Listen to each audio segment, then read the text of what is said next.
forehands. Topspin forehands can be one of the most difficult shots for your students to learn. That's why we're going to go over some of the most important exercises and drills you can do to improve your topspin forehand. To start out, we're going to have all the kids go to the other side of the court, and what they're going to do is I'm going to feed them the ball, and they're going to try to hit topspin into the front box and try to hit cones. And I put cones inside the box so that they hit the cones. Now what this is going to do is it's going to teach them to hit in a loop instead of a straight line. That's something that a lot of people at the beginning don't understand. They think tennis is just one straight line, which is part of the game, but it's not entirely the entire thing. Now, another thing that you want to make sure that your kids do is you want to make sure they have the correct grip. For the correct grip, I want to make sure that all your students hold the racket on the bottom and then they slide their hand from the strings all the way down.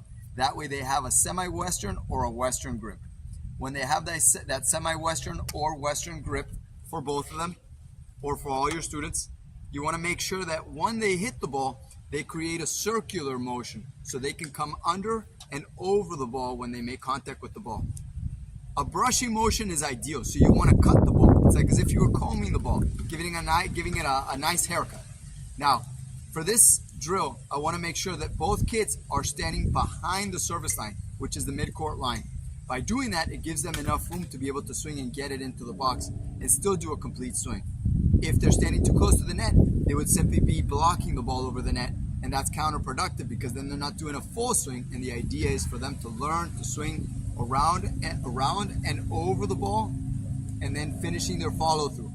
Okay, for this very first exercise, I want you to go ahead and feed the ball low. Please try not to feed the ball very high as a parent or as a coach. I want you to keep those balls low, okay? That way they can come under the ball and spin over the ball, okay? If they do it wrong at the beginning, it's perfectly fine. Give them a few more chances until they get a feel for it. All right, let's get started. Right? So as you can see, both kids are on that side and right behind that service line. The cones are lined up inside these front boxes. By having these inside the front two boxes, it gives them a visual cue. That way they know that they're trying to keep their vision on those cones and keeping it into those front two boxes. Let's get started and let's see how they do.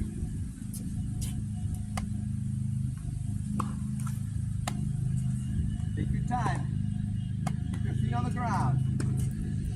Inside the box, you're trying to hit the cones with topspin, Joseph and Michelle. Softer. Get it in the box.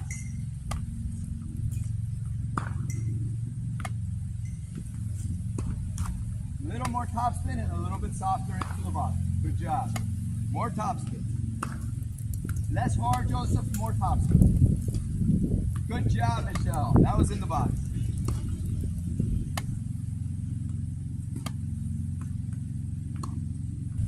Okay, as you can see now they're both ready and we're going to go ahead and start. I'm going to try to feed the ball low so they can go ahead and come under and over the ball and hit it inside those front two boxes. Good job. Keep it in those front two boxes. Good. A little more spin, a little less power. I want you to create a loop on your shot, on your swing.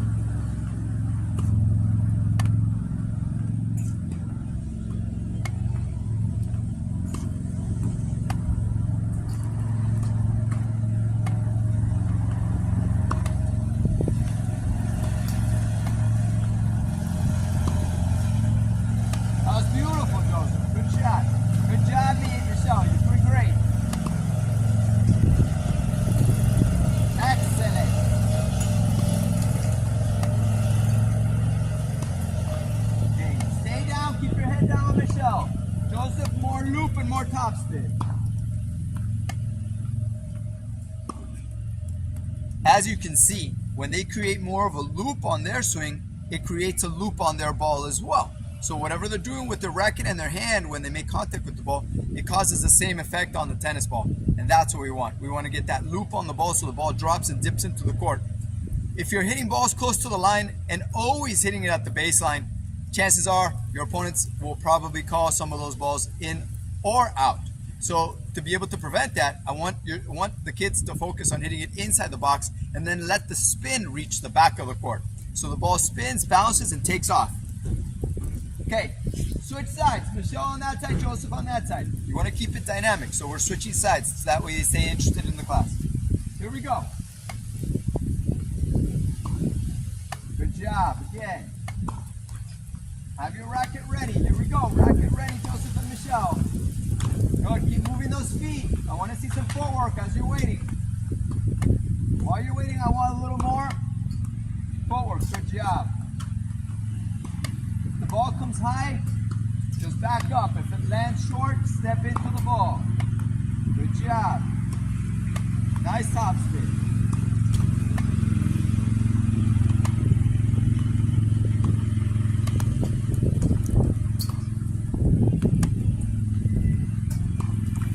Okay, now for the next exercise, we're going to switch it up.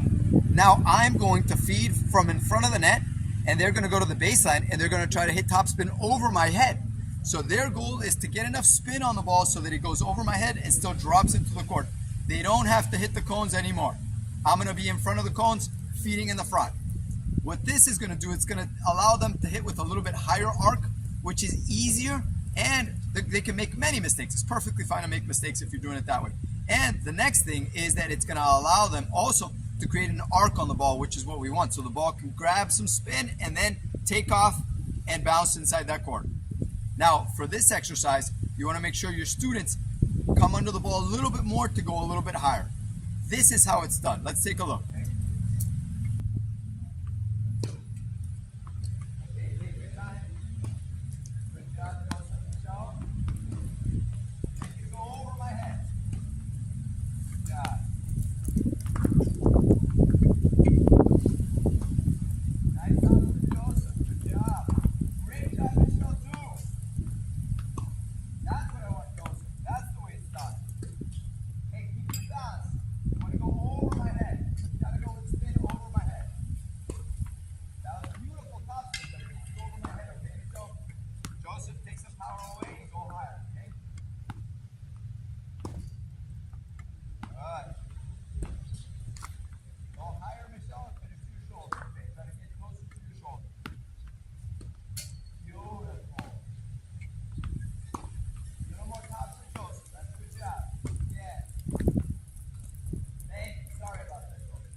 Okay, as you can see, in that exercise, they were both doing great.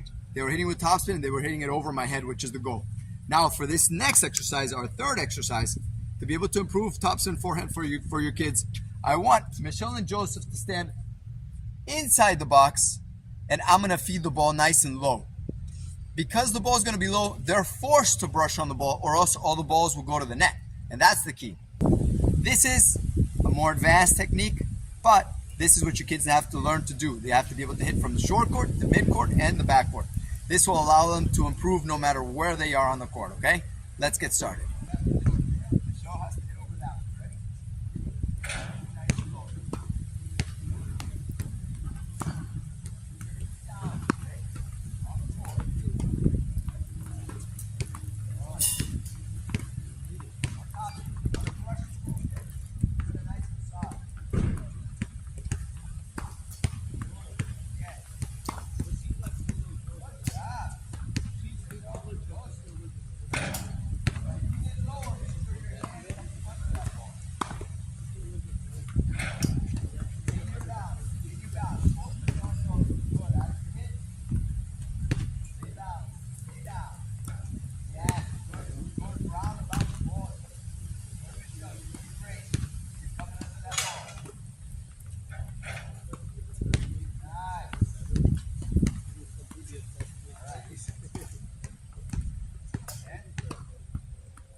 That was excellent. Joseph and Michelle did great. Joseph, I like that topspin. Michelle, you were doing wonderful. For the fourth exercise, this is just a bonus. It's just something that's going to help your students get better. I want both of them to do forehands, but now they're going to rotate. One's going to hit the ball, the other one's going to go to the back, and then the next one's going to go forward, but they're going to keep rotating. By doing that, they have to now do the same thing. They have to hit topspin while being on the move. So they're going to come around, hit that ball. One's going to go in front, the other one's going to go and hit the next ball. This is a very dynamic exercise. This is a bonus you can give to your students. That's a lot of fun and that they're really going to enjoy because they're going to be non-stop moving, especially after standing still on those exercises where they were just using mostly their hands and not moving a lot with their feet. Let's see how that looks now.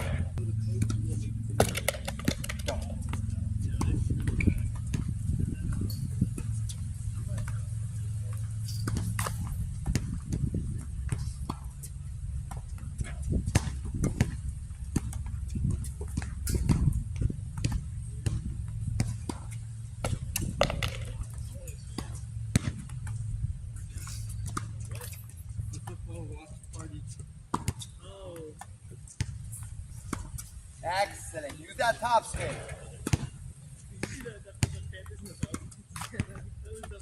Keep accelerating as you get to the ball. Accelerating means going faster. Feet on the floor, please.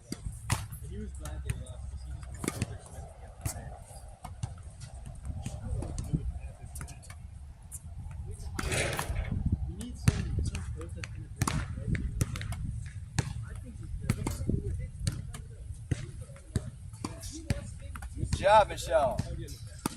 Don't wait for that ball. Come on. Keep going. Keep going. Last ones.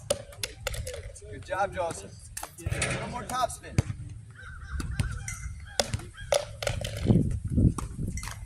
Try to come around without turning your back, Joseph and Michelle. Keep facing me. Keep facing me as you go around. Good job. Facing me. Good job. A little more topspin. Come under it. Nicely done. Beautiful, Joseph. Again, keep rushing that ball. You guys are doing awesome.